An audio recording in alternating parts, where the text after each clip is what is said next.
Baldev Sahu and group of companies के ठिकानों पर छापेमारी के बाद तीसरे दिन यानी कि शुक्रवार को आयकर विभाग ओडिशा के अधिकारियों के अनुरोध पर नोट गिनने वाली बड़ी मशीनें हैदराबाद और भुवनेश्वर से बलांगीर सहित उन ठिकानों पर पहुंच गई है जहां से नोटों से भरी हुई अलमारियां बरामद की गई हैं।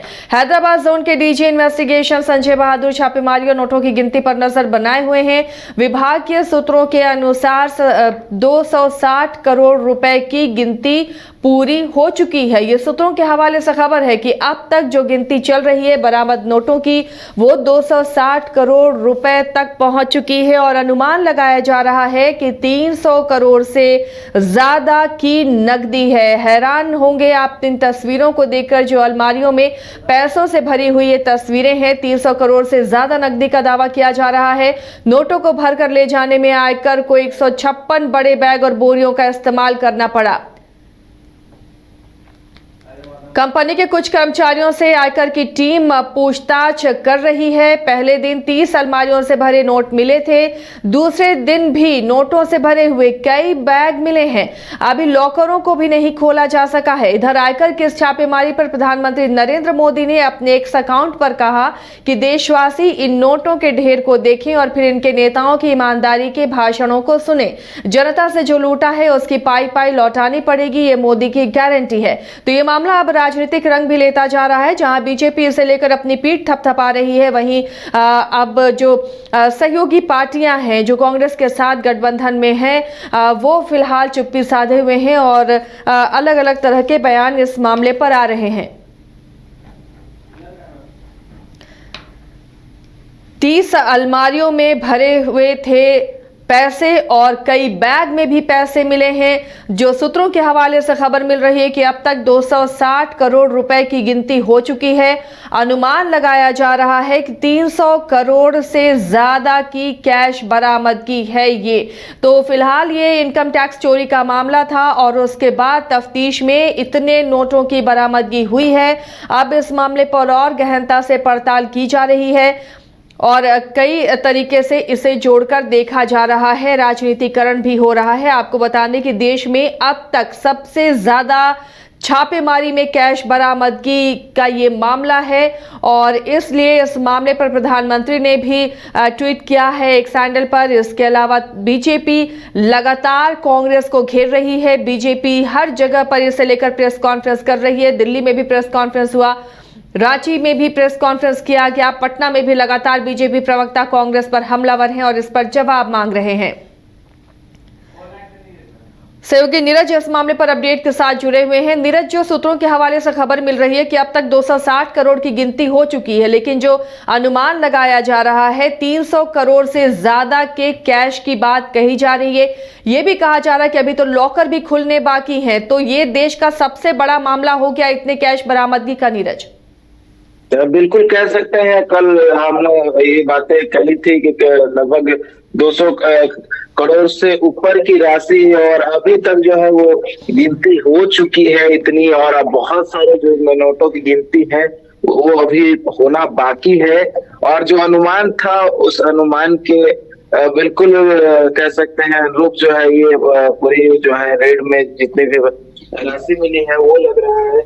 और इससे पहले जो हमने पहली बार ये खबर दिखाया था उसी में हमने कहा था कि 200 करोड़ से ऊपर की ये राशि है और जैसे जैसे गिनती आगे जा रही है उसमें ये जो मामला है वो खुलकर सामने आ रहा है कि जो बरामद राशि है वो लगभग 300 करोड़ तक हो सकती है। कल हमने बताया था कि किस तरह से जो बालागीर और उड़ीसा के जो संबलपुर जिला है वहां पे छापेमारी चल रही है। और रांची की बात कर ले ऐसे तो रांची के जो धीरज साहू का आवास है रांची के रेडियम रोड में, वहां पर भी छापेमारी चल रही थी। तो वहां से भी 3 से 4 बैग में जो आईटी के टीम थे वो कुछ लेकर निकले। हालांकि उस बैग में क्या था वो अभी तक पता नहीं चल पाया है। संभवतः जब इनकम टैक्स की ओर से कोई बयान आए तो इसमें पता चल सके कि उस बैग में क्या था। लेकिन जब से ये कैश मिला है राजनीति भी गरमाई हुई है, चाहे वो झारखंड की बात कर ले या अगर केंद्र की बात कर ले। क्योंकि एक और जैसे ही प्रधानमंत्री नरेंद्र मोदी ने ट्वीट किया तो उसके बाद से जो है धड़ाधड़ जो है जो भाजपा के प्रदेश अध्यक्ष थे बाबूलाल मरांडी, अन्य राज्यों की बात कर ले, वहां पर प्रेस कॉन्फ्रेंस करके कहीं ना कहीं कांग्रेस पर निशाना साधने की कोशिश की गई। वहां अगर बात कर ले बाबूलाल मरांडी की, तो बाबूलाल मरांडी ने मुख्यमंत्री हेमंत सोरेन पर भी निशाना साधा है। उन्होंने कहा ये जो पैसा बरामद किया गया है, ये पैसा कांग्रेस और मुख्यमंत्री हेमंत सोरेन की है। तो कहीं ना कहीं इसी बहाने जो है सरकार पर भी निशाना साधा जा रहा है और कहीं ना कहीं जो है मुख्यमंत्री हेमंत सोरेन को भी इस पूरे मामले में कटघरे में खड़ा किया जा रहा है। तो अब जो है कह सकते हैं बीजेपी इस मामले को लेकर कहीं ना कहीं जो है एक मुद्दा के तौर पर देख रहा है और इसी को लेकर जो है जितने भी भाजपा के नेता हैं वो हमलावर हैं। अच्छा, वाकई ये अपने आप में हैरान करने वाली तस्वीरें हैं नीरज। 300 करोड़ से ज़्यादा अगर कैश कहीं रहता है तो ये समझ से परे है और कई बैग में भी पैसे मिलने की आशंका जताई जा रही है। फिलहाल अभी कुछ सामने खुलकर नहीं आ रहा है। नीरज, क्या आज भी नोटों की गिनती चलेगी? इस मामले पर आगे भी कार्रवाई होगी? क्या ईडी इस मामले को टेक ओवर करेगी? क्या कुछ और अपडेट है? देखिए, बिल्कुल ईडी इस मामले को ले सकती है क्योंकि काफी बड़ा मामला है, टैक्स चोरी का मामला है और ये कह सकते हैं कि जब इतनी बड़ी जो कैश राशि रखी गई है तो संभवतः ये कैश राशि कहीं ना कहीं पहुंचाई जाती बाद में। हालांकि आईटी की टीम के हाथों जो है ये कैश लग गया है, लेकिन ये पैसा कहाँ जाने वाला था, एक तरह से मनी लॉन्ड्रिंग का मामला भी सामने आता है। तो ये तो लग रहा है कि इसमें ईडी की एंट्री हो सकती है, लेकिन देखने वाली बात हो कि इनकम टैक्स के जब जो सर्वे है वो पूरा होता है तो उसमें क्या कुछ होता है, उस सर्वे पर ही डिपेंड करेगा कि जो ईडी की टीम है वो उनकी एंट्री होगी कि नहीं। लेकिन अभी जो लग रहा है वो पूरी संभावना है कि ईडी की एंट्री हो सकती है क्योंकि इतना बड़ा जो कैश था वो कहीं ना कहीं सप्लाई होने वाला था और कह सकते हैं देखिए चुनाव भी आने वाला है, चुनाव के जोड़ के भी देखा जा सकता है। लोकसभा चुनाव कुछ महीनों बाद से ही शुरू होने वाला, तो संभवतः उसको लेकर भी कह सकते हैं। और चुनाव का दौर था तो उसमें बहुत सारे कैश जो थे वो जब्त किए गए थे बहुत सारे राज्यों में,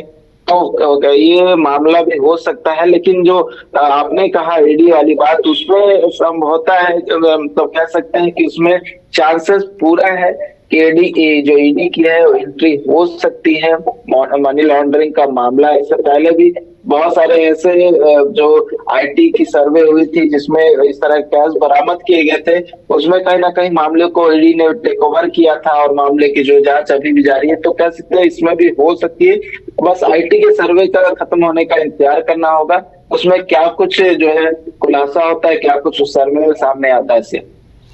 चलिए, शुक्रिया इस तमाम जानकारी के लिए नीरज आपका। तो फिलहाल अब ये माना जा रहा है कि जब इतनी बड़ी रकम की बरामदगी हुई है तो ईडी की एंट्री हो सकती है।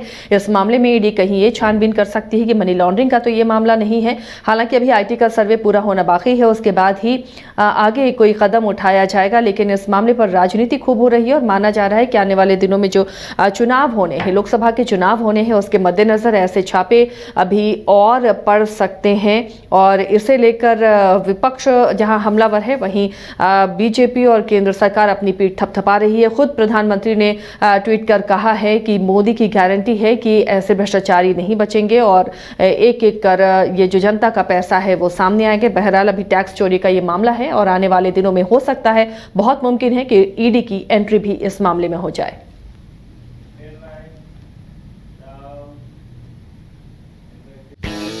हर्ष रिजेंसी फैमिली या फ्रेंड्स के साथ आउटिंग हो या रांची आकर ठहरना हो, या हो एनिवर्सरी, बर्थडे, मैरिज पार्टी या किटी पार्टी, या करना हो कॉर्पोरेट गेट टुगेदर, आपके हर ओकेजन और मोमेंट को यादगार बनाने के लिए आपकी सेवा में तत्पर है hotel Harsh Regency. 26 AC and non-AC rooms, multi-cuisine restaurant for delicious foods। Hotel Harsh Regency में आपके लिए उपलब्ध है हर आयोजन के लिए परफेक्ट बैंक्वेट हॉल। होटल हर्ष रिजेंसी, स्वर्णरेखा पुल, हटिया, रांची। IIT जी नीट एस्पिरेंट्स के सपने को पंख देने आ गया है कंप्लीट सॉल्यूशन इंस्टीट्यूट। यहाँ है smart classroom, 1-to-1 doubt clearing session, ask the expert, video solution और भी बहुत कुछ। मतलब हम करेंगे आपको गाइड, बनेंगे आपके mentor. Foundation classes from class 6 onwards for your bright future. Visit complete solution institute.